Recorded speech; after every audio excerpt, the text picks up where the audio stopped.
ഇന്ന് ഞാൻ പറയാൻ പോകുന്നത് വിവാഹവും ദശാസന്ധികളും അതുപോലെ വിവാഹത്തിൻ്റെ പൊരുത്തങ്ങളെ പറ്റി ഒരു ചെറിയ ആമുഖമായിട്ട് ഞാൻ പറഞ്ഞു തരാം. വിവാഹം എന്ന് പറഞ്ഞാൽ നമുക്കറിയാം വിശിഷ്ടമായ വഹനം എന്നാണ് അത് അർത്ഥമാക്കുന്നത്. നമുക്കറിയാം ഒരു വിവാഹം എന്ന് പറഞ്ഞാൽ അറിയാവുന്നൊരു കാര്യമുണ്ട്. രണ്ട് വീട്ടുകാരും ആൺ വീട്ടുകാരും പെൺ വീട്ടുകാരും അങ്ങോട്ടും ഇങ്ങോട്ടും ജാതകങ്ങൾ കൈമാറും ആദ്യം. പിന്നെ അങ്ങനെ വളരെ ഒരു ഭയങ്കര പറയാൻ പറ്റാത്തൊരു ഉപമയില്ലാത്തൊരു ഒരുക്കങ്ങളായിരിക്കും അതിന് വരുന്നത്. രണ്ട് കൂട്ടരും ജാതകങ്ങൾ കൈമാറുന്നു, ജ്യോത്സ്യരുടെ അടുത്ത് പോകുന്നു, നോക്കുന്നു, അങ്ങനെയൊക്കെ. പക്ഷേ ഇതിലൊക്കെ നമുക്കറിയാം 10 നക്ഷത്രപൊരുത്തങ്ങൾ 10 ഉണ്ട്. രാശ്യം, രാശാധിപം, വശ്യം, മാഹേന്ദ്രം, ഗണം, യോനി, ദിനം, ദീർഘം, രഞ്ജു, വേദം, ഇങ്ങനെ 10 നക്ഷത്രപൊരുത്തങ്ങളുണ്ട്. അതുകൂടാണ്ട് ഒത്തിരി പൊരുത്തങ്ങളുണ്ട്. ഈ നക്ഷത്രപൊരുത്തങ്ങളിൽ തന്നെ ഏറ്റവും പ്രധാനപ്പെട്ട പൊരുത്തമാണ് ഗണപ്പൊരുത്തം. ഗണം ഒന്നാണ്, ഈ ഗുണം 10 ആണെന്നാണ് പറയുന്നത്. അപ്പോൾ ഗണപ്പൊരുത്തം ഉണ്ടെങ്കിൽ ബാക്കി എല്ലാ ദോഷങ്ങളെയും കുറച്ച് ഒരു പരിധി വരെ ഗണപ്പൊരുത്തത്തിന് തടുക്കാൻ പറ്റും. പിന്നെയുള്ളതാണ് വേദം. വേദം ഒരിക്കലും കൂട്ടിച്ചേർക്കാൻ പാടില്ല. വേദം എന്ന് വെച്ചാൽ മുറിച്ച് കളയുക.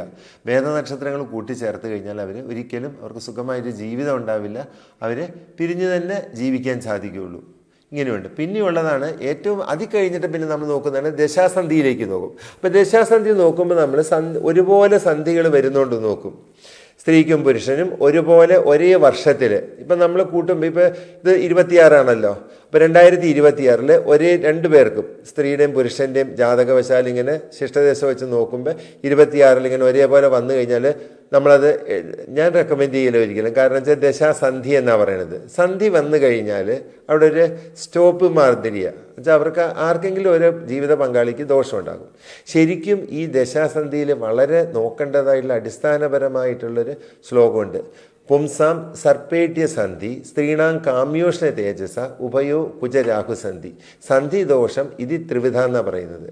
ചില പുരുഷന്മാർക്ക് പുംസാം സർപ്പേട്യ സന്ധി രാഹു കഴിഞ്ഞിട്ട് വ്യാഴത്തിലേക്ക് വരുന്നത് അതൊരു വളരെ കോംപ്ലിക്കേറ്റഡ് ആയിട്ടുള്ള സന്ധിയാണത്. അപ്പോൾ ഈ രാഹു കഴിഞ്ഞ് വ്യാഴത്തിലേക്ക് വരുമ്പോൾ നമുക്കറിയാം രാഹുർദശയുടെ ഇതെല്ലാം കഴിഞ്ഞിട്ട് വ്യാഴം എന്ന് പറയുന്നത് നല്ല സർവീശ്വരകാരകനായ വ്യാഴത്തിൻ്റെ ദശയിലേക്ക് വരുമ്പോൾ എല്ലാ ഭാഗ്യങ്ങളും കിട്ടുമെങ്കിലും ആ സമയത്ത് ജീവിത പങ്കാളിയെ നഷ്ടപ്പെടാനുള്ള അവസരമുള്ളതാണത്. അപ്പോൾ പെൺകുട്ടിയുടെ ജാതകത്തിൽ ഇതിന് തത്തുല്യമായിട്ടുള്ളൊരു ദോഷം സന്ധി ഇല്ല എങ്കിൽ നമ്മളതെടുക്കാൻ പറയാൻ പാടില്ല. പിന്നെ സ്ത്രീണാം കാമ്യോഷ്ണ തേജസ, സ്ത്രീകൾക്കാണ് ഈ കാമ്യോഷ്ണ തേജസ ശുക്രദശയിൽ നിന്ന് സൂര്യദശയിലേക്കുള്ള മാറ്റം, അതാണ് കാമ്യോഷ്ണ തേജസ എന്ന് പറയുന്നത്. അപ്പം ഇങ്ങനെ വരുമ്പോൾ ആ സന്ധിയും നോക്കണം. അപ്പം ആ സമയത്ത് ഭർത്താവിന് ദോഷം വരാൻ ചാൻസ് ഉള്ളത്. പിന്നെ ഉഭയോ കുജരാഹു സന്ധി, ചൊവ്വയുടെയും രാഹുവിൻ്റെയും സന്ധി സ്ത്രീക്കും പുരുഷനും തുല്യമായിട്ട് പ്രധാനപ്പെട്ടത് തന്നെയാണ്. അപ്പം ഈ 3 ദോഷങ്ങളും നോക്കാതെയായിരിക്കും മിക്കവരും നമ്മൾ സന്ധിദോഷം എന്നും പറയുന്നത് സന്ധിദോഷം ഇല്ല എന്നും പറഞ്ഞും കൂടെ എഴുതി കൊടുത്ത് വിടും. പക്ഷേ അങ്ങനെയല്ല.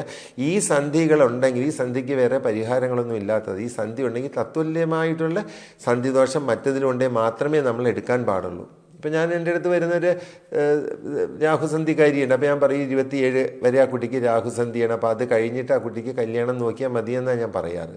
അപ്പോൾ ഈ സന്ധിദോഷം വളരെ പ്രധാനപ്പെട്ട ഒരു കാര്യമാണ്. അപ്പം നമ്മൾ നേരത്തെ പറഞ്ഞ മാതിരി തന്നെ ഈ നക്ഷത്രപൊരുത്തങ്ങൾ കൂടാണ്ട് ഏറ്റവും പ്രധാനപ്പെട്ടതാണ് ദശാസന്ധി ദോഷം. ഈ ദശാസന്ധി ദോഷത്തിന് പിന്നെ പരിഹാരങ്ങൾ നടത്താനേ ഉള്ളൂ.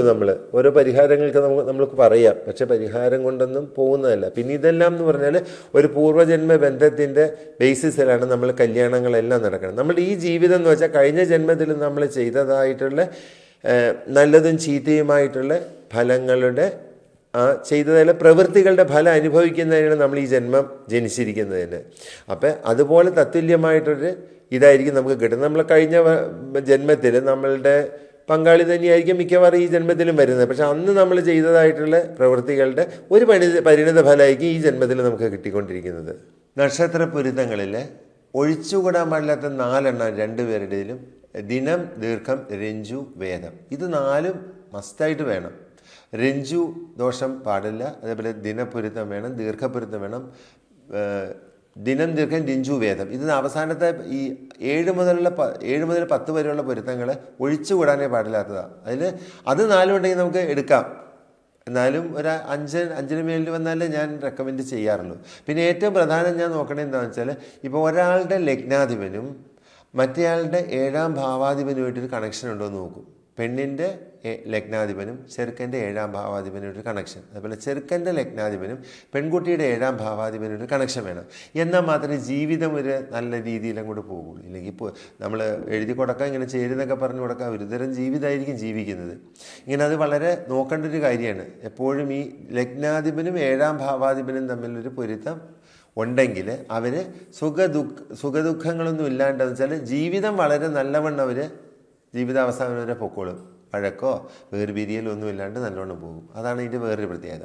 പിന്നെ വേറെ ഒരു കാര്യവും കൂടി പറയാനുള്ളത്, എപ്പോഴും ചില ജാതകങ്ങളിൽ യോഗങ്ങളുണ്ടാവും, പഞ്ചമഹാപുരുഷ യോഗങ്ങൾ.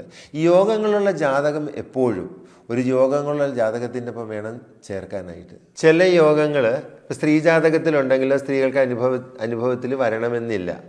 അത് അവർക്ക് അവരുടെ ഭർത്താവ് വഴി വേണം അവരനുഭവിക്കാൻ, എന്നുവെച്ചാൽ ഒരു ത്രൂ ആൻ ഏജൻറ്റ് എന്നുള്ള മാതിരി. അപ്പോൾ അതിനൊരെണ്ണാണ് ഗജകേസരി. അപ്പോൾ ഗജകേസരി യോഗമുള്ളൊരു സ്ത്രീ ആളുമായിട്ട് കല്യാണം കഴിഞ്ഞ് കഴിഞ്ഞാൽ ആ പുരുഷന് വിവാഹശേഷം നല്ലൊരു ഉയർച്ചയിലേക്ക് വരാൻ പറ്റും. കാരണം ഈ ഗജകേസരി യോഗം ഉണ്ട്. ഈ ഗജകേസരി യോഗത്തിൻ്റെ യോഗം അനുഭവിച്ചേ കിട്ടുള്ളൂ. ഗജകേസരി യോഗത്തിൻ്റെ ഫലം ഈ കുട്ടി അനുഭവിക്കണമെങ്കിൽ ഭർത്താവ് വഴി വേണം അനുഭവിക്കാനായിട്ട്. അപ്പോൾ ഭർത്താവിന് നല്ല സ്ഥിതി വന്നാൽ അതിൻ്റെ ഗുണം കിട്ടുന്ന ഭാര്യയ്ക്കാണല്ലോ. അങ്ങനെ അനുഭവിക്കാൻ പറ്റും ആ സ്ത്രീക്ക്. അപ്പം സ്ത്രീകൾക്ക് പറഞ്ഞിരിക്കുന്ന അതാണ് യോഗങ്ങളെല്ലാം തന്നെ ആണുങ്ങൾക്കാണ് പറഞ്ഞിരിക്കുന്നത്. സ്ത്രീകൾക്കുണ്ടെങ്കിൽ അത് ആണുങ്ങൾ വഴി അവർക്ക് കിട്ടുന്നതായിരിക്കും. എന്നുവെച്ചാൽ പഞ്ചമഹാപുരുഷ യോഗങ്ങളിൽ ഈ 5 യോഗങ്ങളെ ഞാൻ പറഞ്ഞത് 5 ഗ്രഹങ്ങളെക്കുറിച്ചുള്ള ഈ പഞ്ചമഹാപുരുഷ യോഗങ്ങളിലുള്ള ജാതകങ്ങൾ തമ്മിൽ വേണം ചേർക്കാനായിട്ട്. അപ്പോൾ ഒരു ജാതകന് യോഗമുണ്ട്, അല്ലെങ്കിൽ ജാതകയ്ക്ക് യോഗമില്ല എങ്കിൽ അത് ചേർക്കാൻ അത്ര നല്ലതായിരിക്കില്ല. പക്ഷേ യോഗങ്ങളിലുള്ള ജാതകങ്ങൾ ചേർത്ത് കഴിഞ്ഞാൽ അവരുടെ ലൈഫ് വളരെ സുഗമമായിട്ട് പോകും. ഇന്നത്തെ കാലഘട്ടത്തിൽ നമ്മൾക്കറിയാം ജാതകം നോട്ടം, സ്ത്രീ പുരുഷ ജാതകങ്ങൾ നോക്കാൻ വരുന്നത് വളരെ കുറവാണ്. വളരെ കുറവെന്ന് വെച്ചാൽ അതിന് കാരണമുണ്ട്. എല്ലാവർക്കും ലവ് മാരേജ്, നമ്മളുടെ കൾച്ചർ തന്നെ കൂടെ മാറി. ഏകദേശം ഒരു പാശ്ചാത്യ സംസ്കാരത്തിൻ്റെ മാതിരിയുള്ള ജീവിത രീതിയാണെന്ന് സമൂഹത്തിൽ കാണുന്നത്. അപ്പോൾ ചോദിക്കും ഇവർ തമ്മിൽ എന്താ ബന്ധം എന്ന് ചോദിക്കും. ചില ഒട്ടും പരിചയമില്ലാത്ത ഒരാണും ഒട്ടും പരിചയമില്ലാത്തൊരു പെൺകുട്ടിയും കാണുന്നു, അവർ തമ്മിൽ ഇഷ്ടമാകുന്നു, അവർ ജീവിച്ചു പോകുന്നു. അതിൻ്റെ കാരണം എന്ന് വെച്ചാൽ അപ്പം അതിലും ഈ പറഞ്ഞ മാതിരി എന്തെങ്കിലും കണക്ഷൻ ഉണ്ടാകും. ഇവരുടെ ലഗ്നാധിപനും 7ാം ഭാവാധിപനുമായിട്ടൊരു കണക്ഷൻ ഉണ്ടാകും അതിൽ. പിന്നെ അതിന് സന്ധിയൊന്നും അവർ നോക്കുന്നില്ല. അവർ തമ്മിലുള്ളൊരു സന്ധിയിൽ അവർ കല്യാണം കഴിച്ച് അങ്ങനെ ജീവിച്ചു പോകും. അപ്പം എവിടെയാണ് സന്ധി വരുന്നതെന്ന് വെച്ചാൽ അവിടെ വെച്ച് അവർ പിരിയേണ്ടിയും വന്നേക്കും. അത്രയേ ഉള്ളൂ. അതാണ് ഇന്നത്തെ സമൂഹത്തിൽ നമ്മൾ കണ്ടുകൊണ്ടിരിക്കുന്നത്. അല്ലാണ്ട് കുടുംബക്കാർ ആലോചിച്ച് പിടിച്ചൊരു കല്യാണം ഇന്നത്തെ സാഹചര്യത്തിൽ നടക്കാൻ വളരെ ബുദ്ധിമുട്ടാണ്. വളരെ ഒരു 100ക്ക് 1 പറഞ്ഞ മാതിരി എൻ്റെ അടുത്ത് തന്നെ വരുന്നുള്ളൂ. നല്ല വിവാഹ ജീവിതം എന്ന് വച്ചാൽ ജാതകം നോക്കി വീട്ടുകാർ തമ്മിൽ ആലോചിച്ച് പരസ്പരം ജാതകം നോക്കി പരസ്പരം ഇഷ്ടപ്പെട്ട അങ്ങനെയൊക്കെയുള്ള ജാതകങ്ങൾ വിവാഹ ജീവിതമാണ് നല്ല. ഇപ്പം 2 പേര് സ്നേഹമാണ്, 2 വീട്ടുകാർ സമ്മതിച്ചിട്ട് അവർ ഒരു പൊരുത്തം നോക്കിയിട്ട് വല്ല ദോഷങ്ങളുണ്ടെങ്കിൽ അതിനുള്ള സിമ്പിളായിട്ടുള്ള പരിഹാരങ്ങളൊക്കെ നടത്തിയിട്ട് യോജിച്ചുള്ളതായിട്ടുള്ള വിവാഹത്തിനാണ് ഏറ്റവും പ്രസക്തി ഇന്നും നിലനിൽക്കുന്നത്.